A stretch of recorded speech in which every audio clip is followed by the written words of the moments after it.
रात के 2 बजे गांव के पुराने कुएं के पास एक औरत की चीखने की आवाज सुनाई देती है। गांव वाले टॉर्च लेके भागते हैं। कुएं के अंदर एक आदमी की लाश तैर रही होती है, हाथ टेढ़े मेढ़े, गले पर गहरे निशान और नाम अर्जुन मिश्रा। सरपंच बोलता है, इस कुएं में तो 40 साल से कोई नहीं गिरा, फिर ये कैसे? और पुलिस बुलाता है और पुलिस इन्वेस्टिगेशन करने के लिए इंस्पेक्टर कबीर सिंह आता है, जो 28 साल का, दिलेर पर थोड़ा गुस्से वाला। अर्जुन उसका बचपन का दोस्त होता है। कबीर लाश देखते ही गुस्से और शौक में होता है और कहता है, ये सुसाइड नहीं, मर्डर है। पर मर्डर कैसे हुआ? कुआं लॉक्ड था, आसपास कोई फुटप्रिंट नहीं। सिर्फ एक चीज मिलती है, अर्जुन के कमर से एक पुराना धागा जो उतरा हुआ था। गांव की बुढ़ी औरत फुसफुसा के कहती है कि अगर धागा तोड़ दिया होता तो राक्षस छूट देता और श्राप पकड़ लेता है। कबीर हंसता है और कहता है, आप लोगों को ये भूत प्रेतों वाली बकवास नहीं सुननी चाहिए। लेकिन उसको अंदाजा नहीं होता कि अर्जुन पहला नहीं, सिर्फ शुरुआत है। 2 दिन बाद कबीर का फोन बजता है। एक और आदमी मरा मिलता है, नाम राहुल यादव। और शौक की बात, राहुल और अर्जुन बचपन के दोस्त हैं। दोनों एक ही गांव में एक पुराने घर में जाके एडवेंचर करते थे जब स्कूल में थे। और दोनों की डेथ सेम निशान, सेम तरीके से, और फिर से काला धागा तोड़ने के निशान। कबीर टेंशन में आता है। कबीर अपने तीसरे बचपन के दोस्त विवेक को बुलाता है और पूछता है कि अर्जुन और राहुल अब मर चुके हैं, तुम बचे हो और मैं, हम ऐसा क्या छुपा रहे हैं? लेकिन विवेक का चेहरा पीला पड़ जाता है और कहता है कि कबीर, हम चारों ने 2005 में उस पुराने घर में जो किया था वो सच बात शायद अर्जुन और राहुल को मार रहे हैं। कबीर, क्या किया था? विवेक के हाथ कांपते हुए। चार बच्चे एक पुराने घर में जाते हैं जहाँ एक पागल औरत की मौत की कहानी मशहूर होती है। उस औरत का नाम सरला था। लोग बोलते थे वो डाइन थी, पर असली बात कुछ और थी। उस घर में सरला अपनी बेटी के साथ रहती थी। गांव वालों ने झूठ फैलाया, उसे चुड़ैल बोला, उसका घर जला दिया और उसकी बेटी मर गई। सरला पागल हो गई और एक रात दिल का दौरा पड़ने से मर गई। लेकिन लोग कहते हैं कि डायन मरती नहीं, श्राप बनती है। कबीर इंटरप्ट करता है और कहता है, हमने वहाँ क्या किया था? विवेक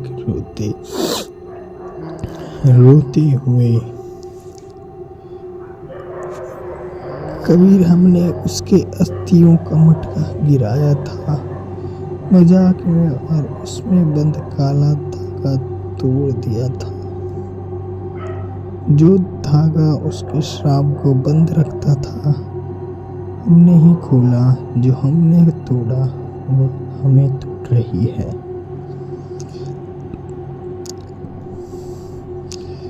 रात को विवेक अपने घर में अकेला होता है। बत्ती ब्लिंक करती है, खिड़की से आवाजें आती हैं। बच्चे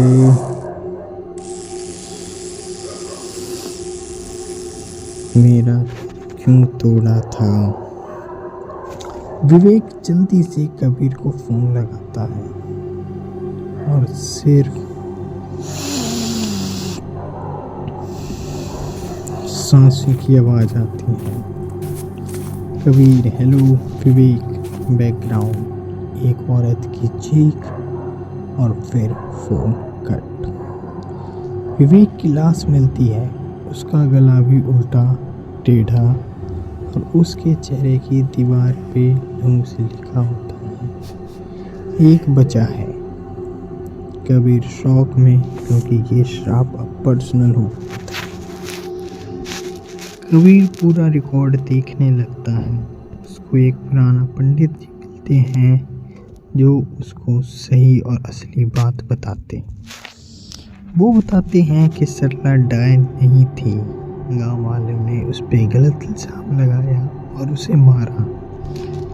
काला धागा एक सील था उसके दर्द और बदले को बंद रखने के लिए, लेकिन तुम 4 बच्चों ने उसे तोड़ा और श्राप उन बच्चों के पीछे लगा।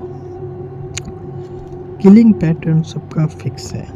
सरला उन्हें वही दर्द दे रही है जो उसने मौत से पहले महसूस किया। गला पकड़ के मार दिया, अंधेरों में घसीटा, पानी में फेंकना और अंत में जिसने सबसे ज्यादा हंसा उसको सबसे ज्यादा तड़पा कर मारेगी। कबीर पुराने घर में जाके सरला के अस्थियों को वापस इंटैक्ट करने की कोशिश करता है।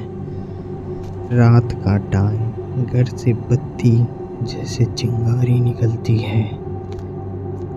औरत की हवा में लटकती आवाजें। मेरा दर्द किसने समझा था।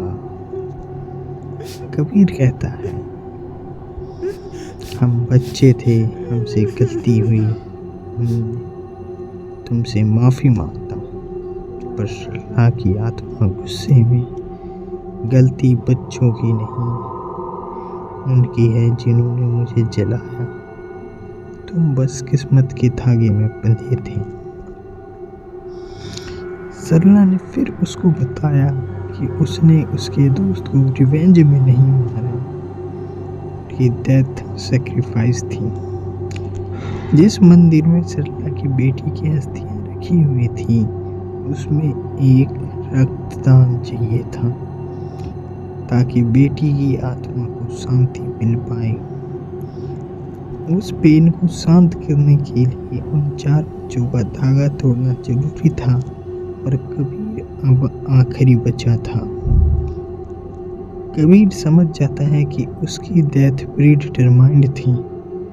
कहता है कि अगर मेरी एक मौत से एक माँ की बेटी को शांति मिलती है तो ठीक है। और कबीर छुरी अपने दिल पर रख लेता है, लेकिन सरला रो देती है, फिर कहती है बस यही काफी था। और कबीर बेहोश हो जाता है, मरता नहीं, श्राप पूरा हो चुका होता है। सुबह पुलिस कबीर को जिंदा पाती है। पुराना घर जलकर राख हो चुका होता है, लेकिन राख में से एक चीज मिलती है, एक छोटी सी बच्ची की पायल। कबीर मुस्कुराता है, कहता है सरला तुम्हारी बेटी को आराम मिले, लेकिन बच्ची की पायल खुद पे खुद हिलती है।